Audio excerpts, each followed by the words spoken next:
If you want to ride knuckleheads, you're going to break them. If you're going to break them, you know how to fix them.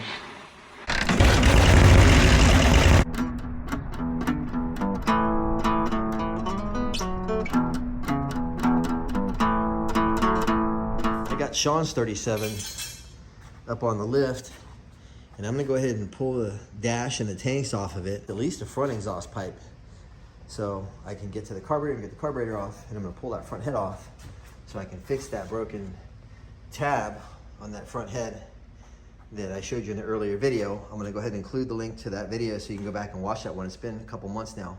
So I'll go ahead and include that for you so you can take a look at it. And I'm draining gasoline now, and I'm gonna pull these fuel lines off and get these tanks off this bike and really start stripping this for this cylinder head repair.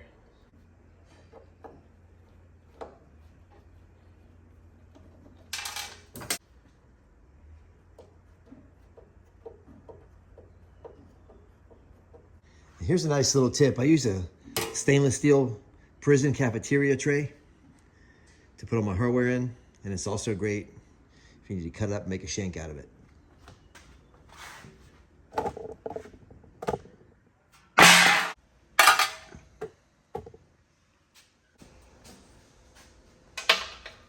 You gotta lift this seat up to get these two rear fat bob mount nuts off.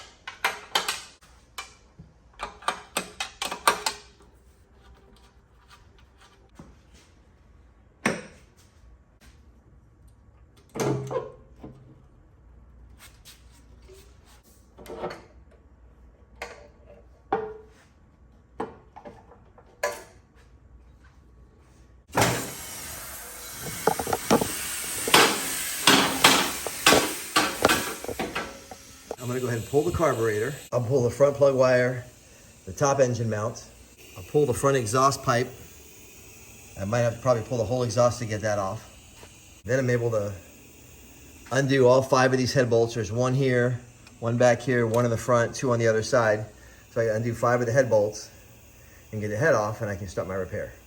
These intake packing nuts are most often taken off with a pair of big channel locks, and there's marks on these nuts to show you that's what's been happening here. I've got the right wrench. This is really nice to have because if you don't have it, it's real easy to chip the fins. And these cylinders or heads are super rare, hard to replace, and I don't feel like doing a fin repair. So I'm gonna use the proper wrench.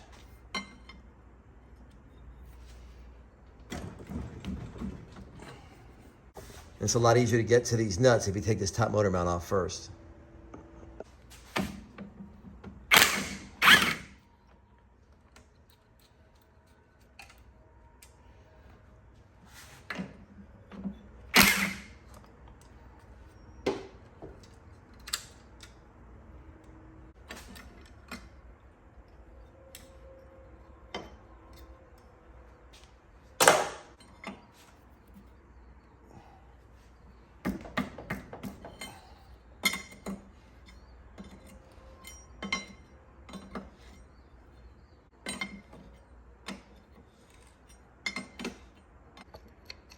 Both packing nuts are loose now.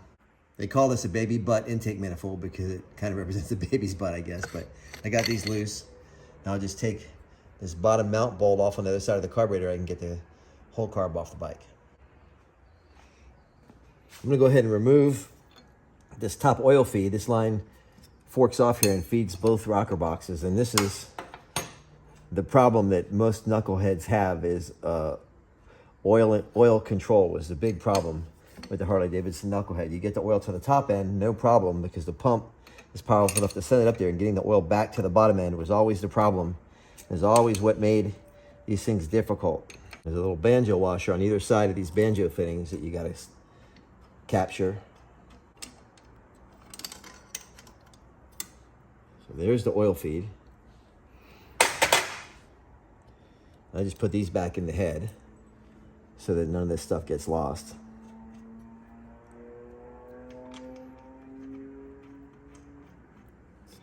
Carburetor, come right out. Nice Linkert M5. Okay, so now you can see the other 2 head bolts on this side. There's one here. There's one right up here and behind the timer. I just pull the timer cap off. Should be able to get to that.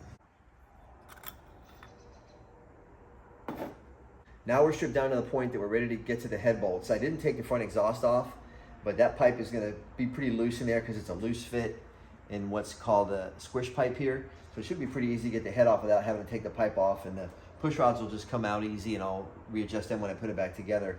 But I'm gonna show you a couple specialty tools and start untorquing this head, get it off, and move on with the brass repair. These are your must-haves for working on iron cylinder Harley Davidsons, and I'm talking about the overhead valve stuff, knucklehead, pan head, shovel head. You've got to have these to get to these head bolts, and they're both from Snap-on. This is a 9/16 shorty wrench that goes on to a breaker bar, and I also use this to torque the heads with a torque wrench. So and you can calculate the difference in distance and get your torque just right. And then this is also a Snap-on wrench. It's a double box end, but it's bent, and it's got a 9/16 on one side and the 5/8. And again, I'll use the 9/16 for those head bolts. I also have these in 7/16 because sometimes when you work with the big bore stuff, they'll have a 7/16 head on them, but I recommend you get these. And if you don't have one of these, you can get a double box end wrench and heat it with a acetylene torch and curve it around and get this kind of curvature to it. But these are really two must-haves if you're working on old Harley Davidsons. So I'm not gonna waste any time. I just get right on the head bolt and start to break it loose. I can tell you right now, these head bolts are not torqued. These should be at about 60 to 65 foot-pounds. Not even close. That one isn't anyhow. This one under the timer here is harder to get to, but I'm able to do it. You're just gonna be careful when you pull the wrench back that you don't wipe out your points. But that one was probably torqued at 30 foot-pounds. Very light torque for what this is supposed to have. And it's probably a lot of what contributed to this head breaking. That head was probably moving up and down. It should have so much more torque than that. So I'm gonna go ahead and get these 5 bolts off, get the head off, and you know what's gonna happen next. This inner head bolt here, these two on the inside between the cylinders are really the reason that you need this tool the most. You turn it sideways 90 degrees and get in there, and you can break it loose this way and also get your torque wrench in there when you redo your torque values when you're assembling. So that's what, these are the two that you really need to have this tool for. I mean, it's helpful in all of them, but these are the two that are must-haves if you want to get a good torque value. And you can see now the value of this curved wrench up here on this front head bolt. I'm just going to get in here, and it allows me to get a full half rotation every time I put the wrench on the bolt. Otherwise, I'd be bumping into the frame and the cable and everything else, and just usually when you're working on something, you're hitting some kind of obstacle. So these wrenches are really nice to have. And you just finger the bolt out the rest of the way. I'm going to carefully work the head off now. All the bolts are loose. The exhaust pipe is still up in the exhaust header pipe is still in the exhaust port, and that's pretty tight. So that's what's hanging me up right now. I'm gonna see if I can get it off without having to remove that.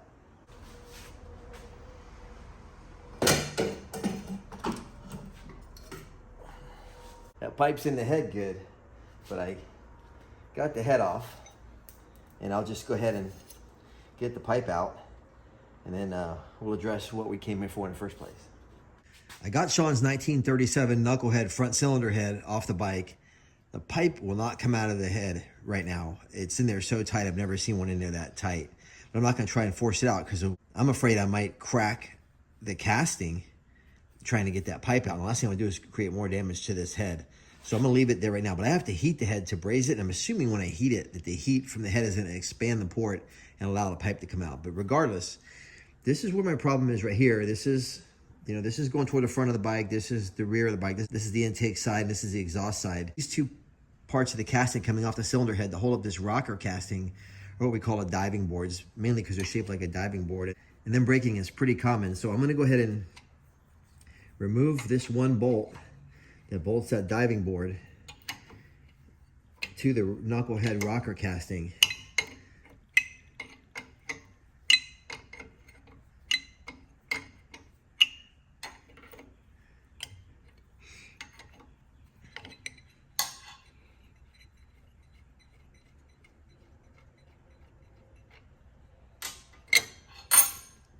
And there you can see the broken diving board. They usually break out here, right across this little thin section. And this part, I've never seen one break like this before, but I'm sure it's happened. But I'm gonna go ahead and clean this up. I'm gonna have to take all the rocker arms, all the tins, and this casting off the head to be able to get under there and clean it and braze it properly. Then I'll reassemble everything when I'm done. If we don't repair this one, all the vibrating is gonna break this little one down here in the middle and this big one. Then this whole head's gonna be repaired. This head's almost 90 years old. It's in really great shape.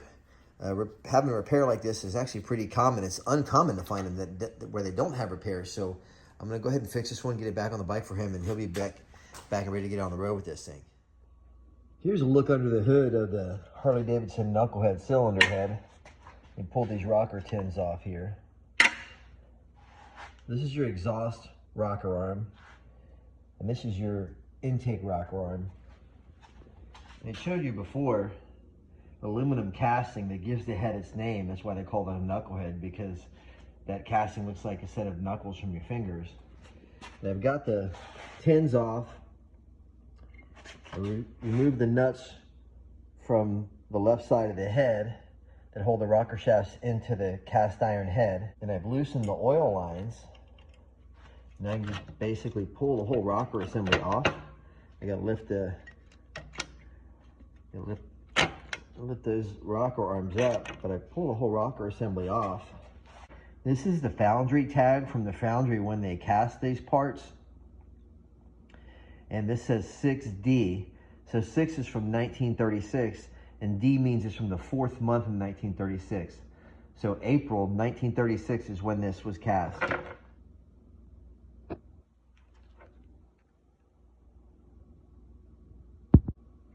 Here's that broken diving board piece, so take a look at that. You can see how that casting broke, but it's actually good that it broke this way, because I got so much surface area to run brass to here where it broke along this web, so it's actually gonna allow me to make a stronger repair. This is usually the weak point and where they break, and you don't have a whole lot of area to braze to, so this is actually gonna work out really well for me. I'm gonna take this down a little bit with a grinder so that I leave some room for the brass to live.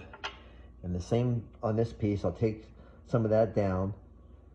I'm gonna tin both pieces with brass, which means each side is gonna be covered in brass first. And then I'll go ahead and braze them together using the rocker assembly to align everything for me.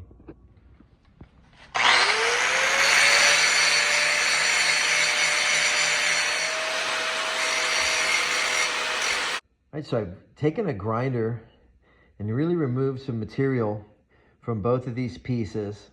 And it does a couple things. When I add the brass to these two pieces that I've grinded down, the pieces are gonna get larger. So I take away extra material from the original cast iron casting with the grinder to leave room for that brass buildup. And I'll put brass on either side, and then I'll put these together and heat them, and the brass from either side will go from one side to the other and give them a really good strong bond that should give this bike years and years of future service.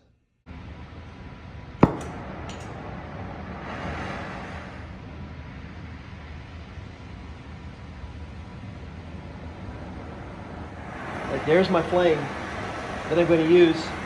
What I got to do is I'm going to heat this part up. I want to get the whole part nice and hot.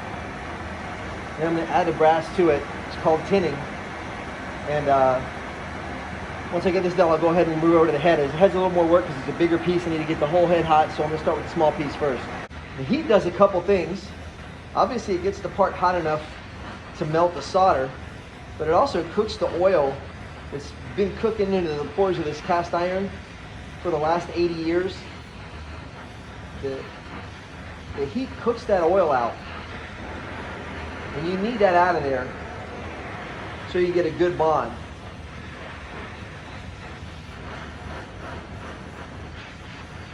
You definitely don't want to overheat because the thing will fracture if you overheat it.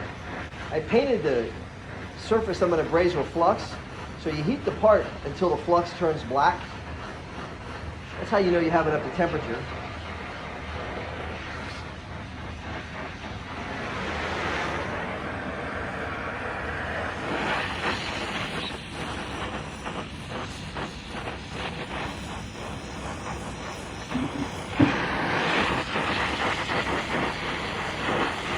got the whole thing hot, and I ground that down, and it was pretty smooth from the grinding, but you can see as I start to preheat it here with the torch that it looks like it's wet.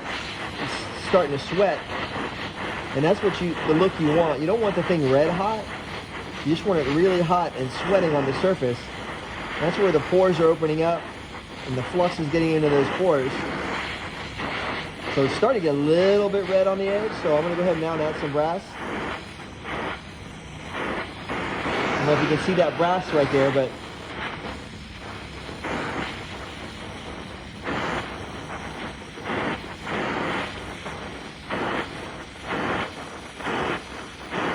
I'm just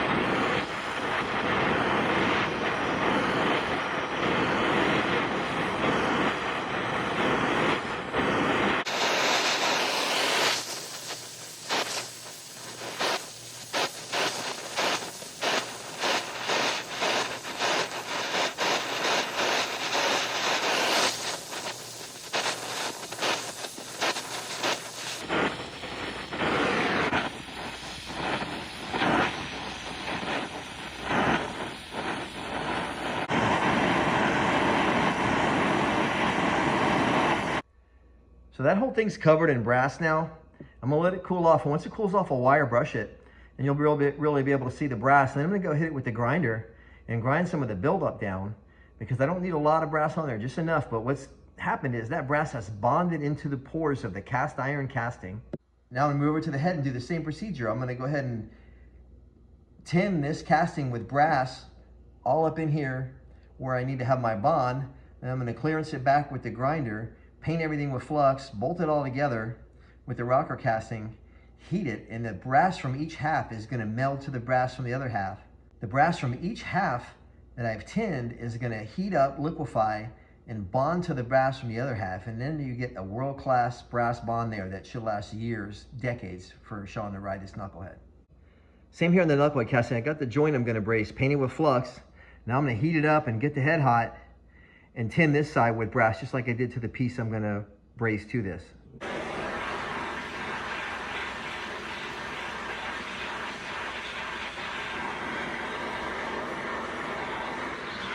I'm gonna go ahead and get all the fins around where I'm gonna braze hot, because the fins are gonna wanna cool off what I'm heating up. That's their job, right? So I'm gonna go ahead and get everything hot, and then try and locally heat my spot that I'm gonna braze.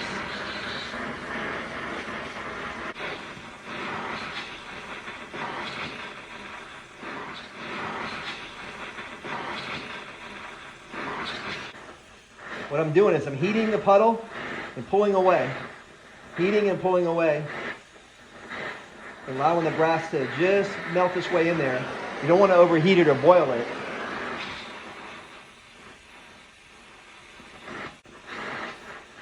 And the fire you see on the head is just oil.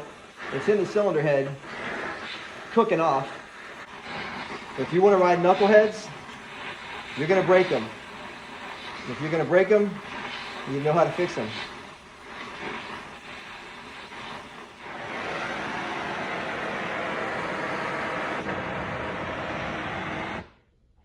That's done. I'm gonna let this thing go ahead and cool, and I'm gonna go ahead and get the other piece ready. I'm gonna sand it down, get it ready to be fit, and then I'll show you how I put this piece together. It really happens pretty quick. It's the preparation and kind of knowing what to do that takes all the time, but once you get to working on it, the brazing process is very quick. It's getting everything to that point that is the hard work. All that preparation pays off. Here's a diving board piece that I've already tinned. It's in a small precision vise. Just got it clamped in here. I'm gonna hit it with the grinder and take some of this material down. I want to get all the flux and scale and carbon off of it that might be on the joint and get it nice and clean and ready to weld to that head once that head is cool.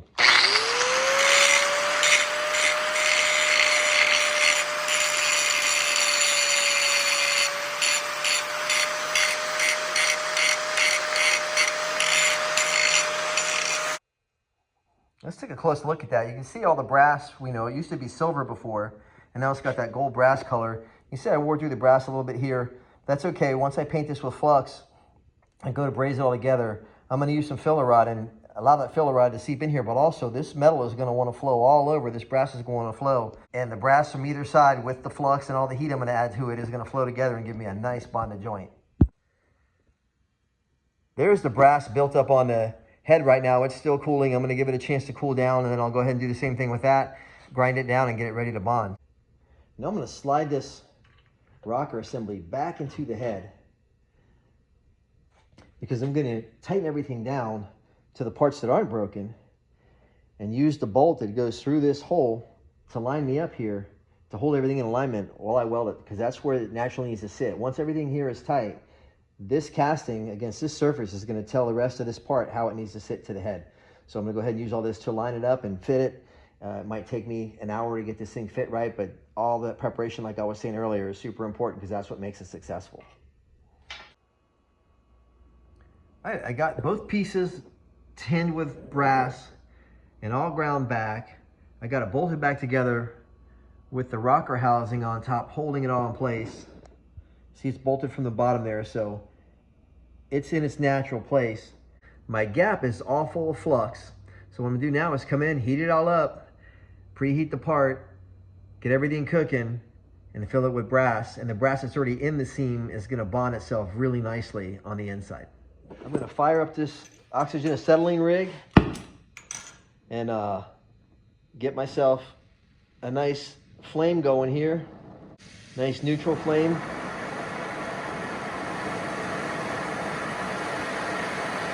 And fill that gap with some brass.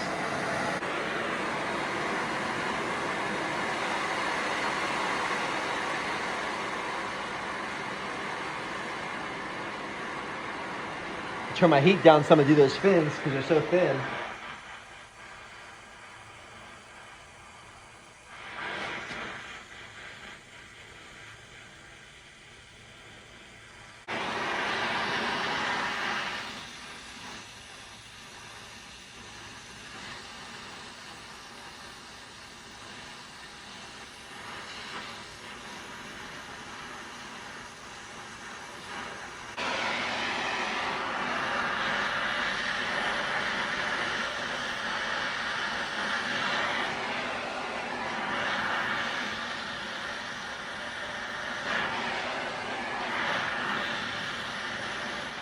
I wish you guys could see what I see up close, that brass flowing into that gap. It's amazing how nice it's flowing. All right, I got the vintage snap-on torqueometer here. I've had this thing for 35 years. I've never had it calibrated, but I've checked it against my modern click type torque wrenches many times, and it's always on point. So I'm just gonna go ahead around and start to lightly torque these heads. Here's a good look at how that little snap-on extension I showed you allows me to get in and torque these heads in a way that you wouldn't only be able to get a torque wrench in there. You see as I pull on that wrench, my torque goes up to 45, 47, 49, 50 pounds. Because none of these head bolts are torqued right, I'm gonna go ahead and torque the rear cylinder head bolts too, because it just makes no sense to run them this loose. You're gonna break something. It's inevitable that you're gonna break something.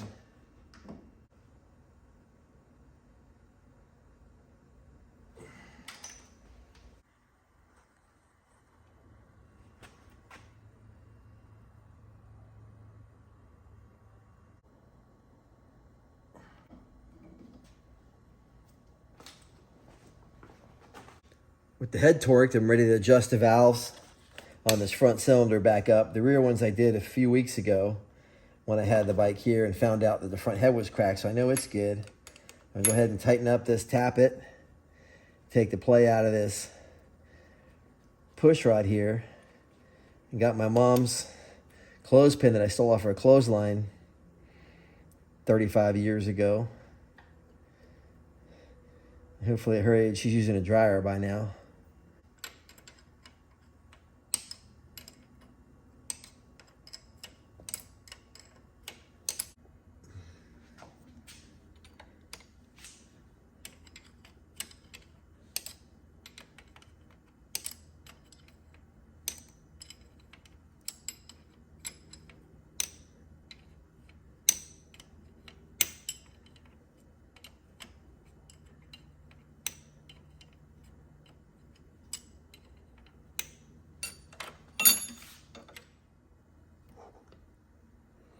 Get that jam nut locked down good. The push rod should just spin nice and loose between the tappet and the rocker arm.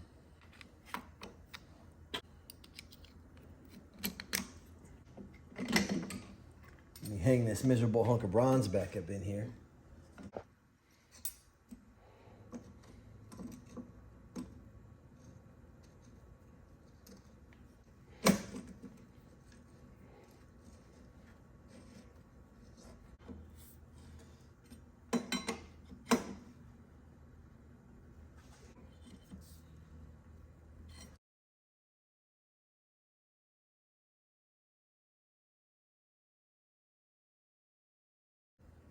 I'm getting this thing back together pretty quick. Got the valves adjusted, heads torqued, intake manifold all on tight.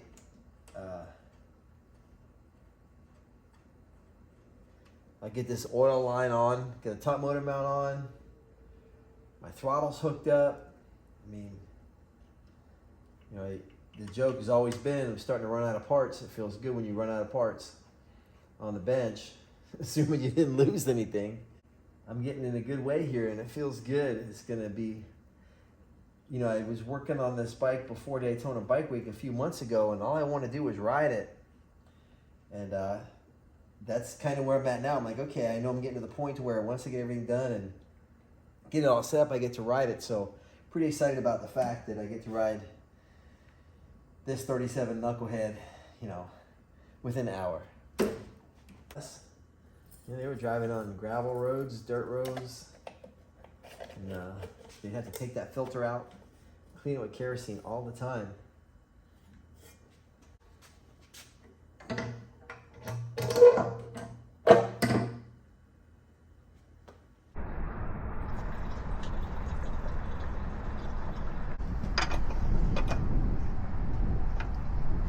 I got gas in it, the gas is on. Give it a couple prime kicks with the throttle open, choke closed. Now I'll open the choke up, retard the timing, turn the key on. See, I got cold exhaust pipes.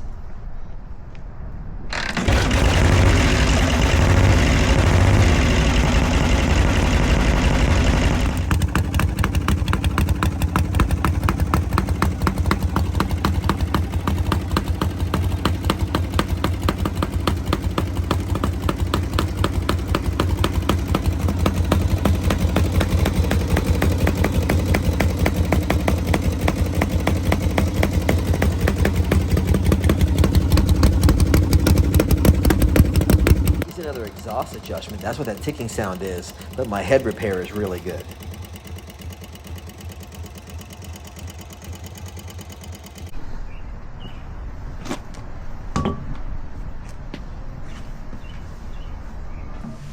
Let me play a little AC/DC for you on the 1937 Martin.